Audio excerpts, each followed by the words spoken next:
Hi, everybody. Welcome to Breakup Bites. I'm Jennifer Barkin, and here's my co host, Jennifer Donison. Hi, Jen. Hi, Jen. How are you doing? I'm great. How are you doing? I'm good. So, something that overwhelms a lot of my clients and a lot of people going through divorce and separation is if it was impossible to communicate with your ex while you were married or living together, it can sometimes get even worse when you're going through a separation or a divorce.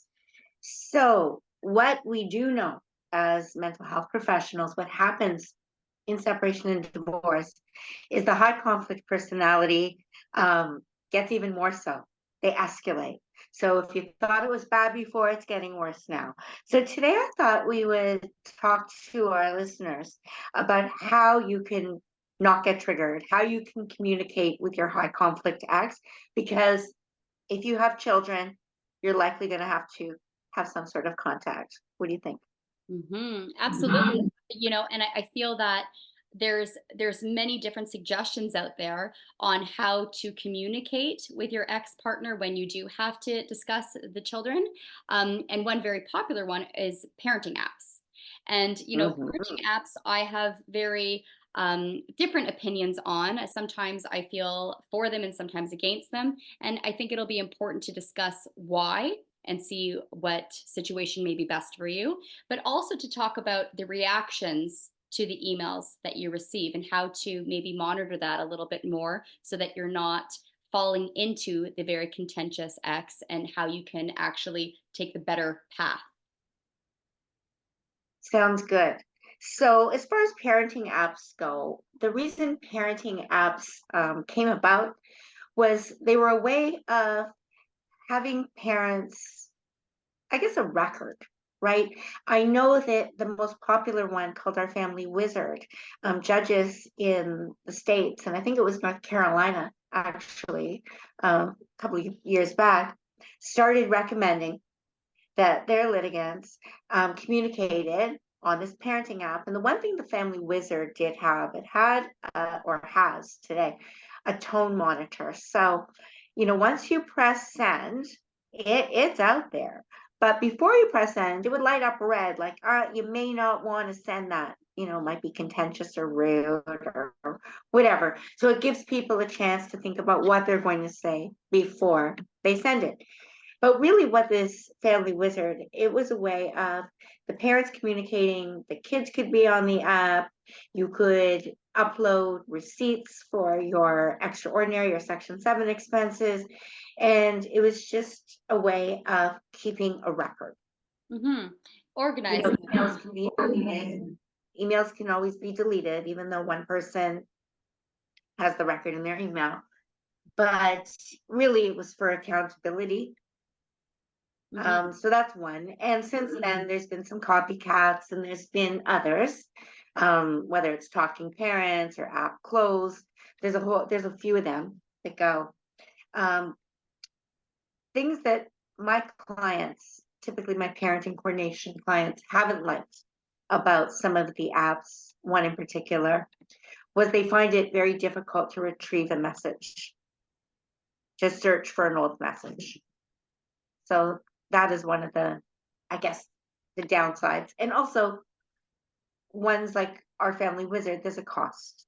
And when there's a lot of conflict, there tends to be a lot of cost, whether it's litigation or therapy, whatever. It's just, this is not cheap to be in the situation. So it's an added cost.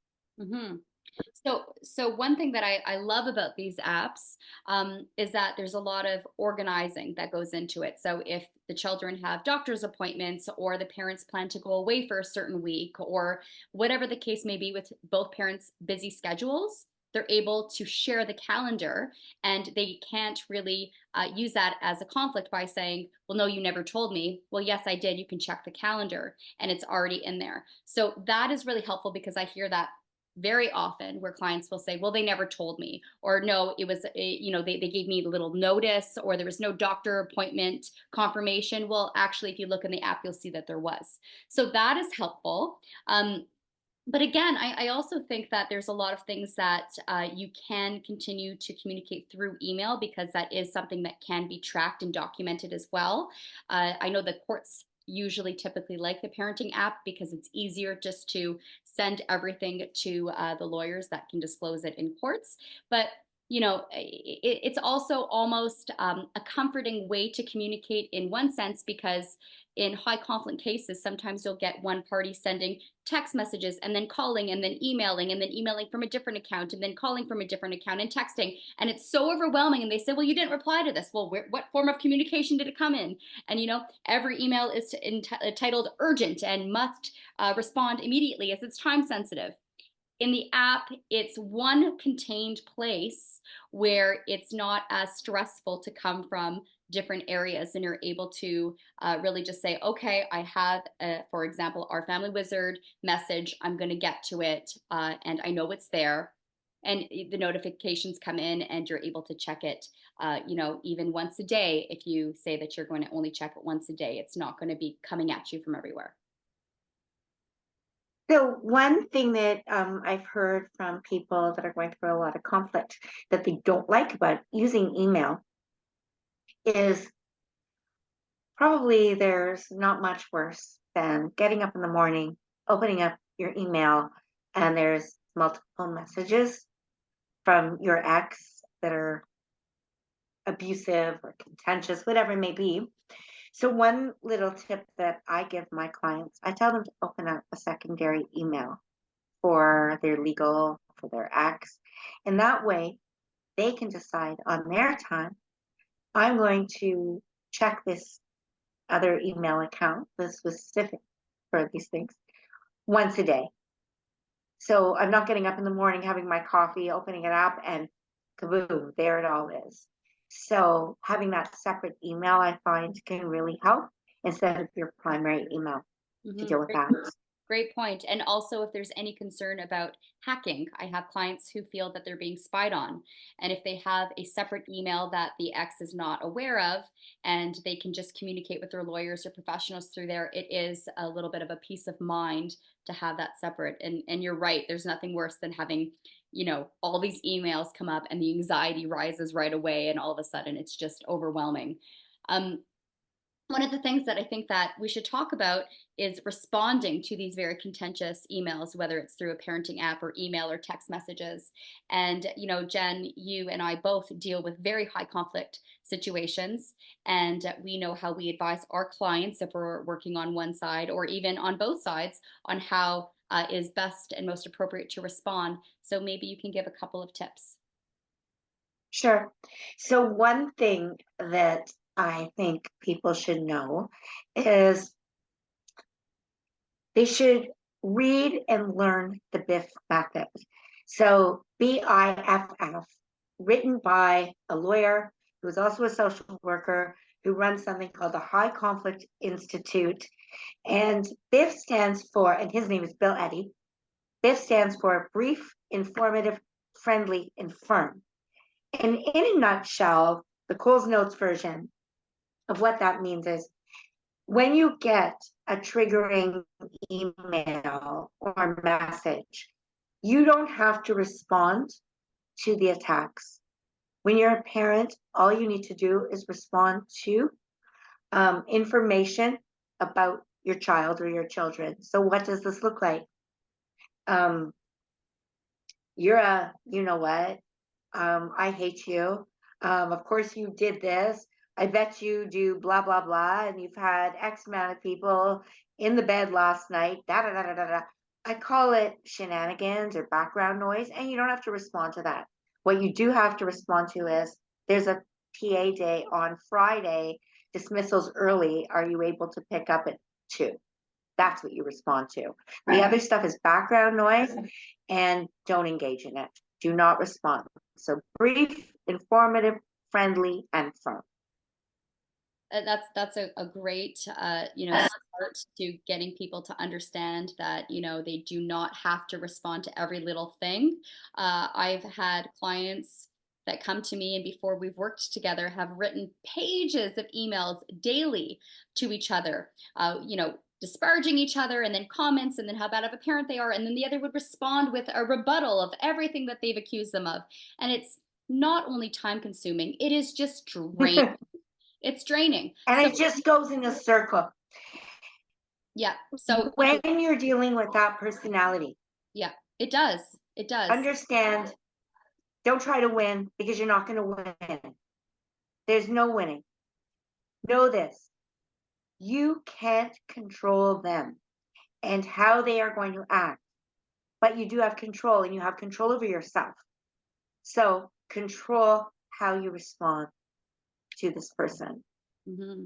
Don't engage. That's, seriously one of the things that I find myself repeating the most to my clients is you can only control what you can control, your actions and your reactions, and that's it. So, when somebody's responding to an ex, I would also try to keep in mind that you want to remain very civil. Don't try to trigger them or add in a little jab because it isn't going to benefit anyone. Try to leave the emotion out of it. So really just try to answer the things that need to be answered without adding anything additional. Thank you. I will pick up the children at 2 p.m. Please make sure that they have their bag with them. Period. Even if it's a 2-page email that was sent to you and that's the only thing you have to respond to, it's okay if your email is 1 sentence. It actually is better because then it will kind of deflect from now continuing on the conversation. I'm sure many people have heard this expression. Don't write anything that you don't want read in court one day. Yeah. So that in itself should be a reason to be able to control your response to the other person. And I hear it all the time, but Jennifer, he's doing this or this, or she's doing this and this. And I say, they are giving you nuggets of gold for your legal case. Right? Yeah. If you end up in court, the judge doesn't know either of you, right? So you want to present your best self to that judge, and having a trail of this crazy email or crazy communication that's spiteful and false, etc., with all these crazy things in it, you're not going to have a lot of credibility. So if your ex is sending you these things, awesome, because you're getting nuggets of gold for your case. And I will go one step further. And we're not talking about social media in this episode, but I will say that even writing something on a Facebook page or Instagram saying something along the lines of, ugh, so tired of my baby mama's whatever, or anything that you say as a public announcement that's disparaging the other party can be screenshotted, brought to court, and look very bad on you. So if you're having a bad moment, write it down in your journal, talk to your best friend out of the earshot of the children, but do not do things publicly that can be used against you. Definitely. Okay, so do you have anything else to add today?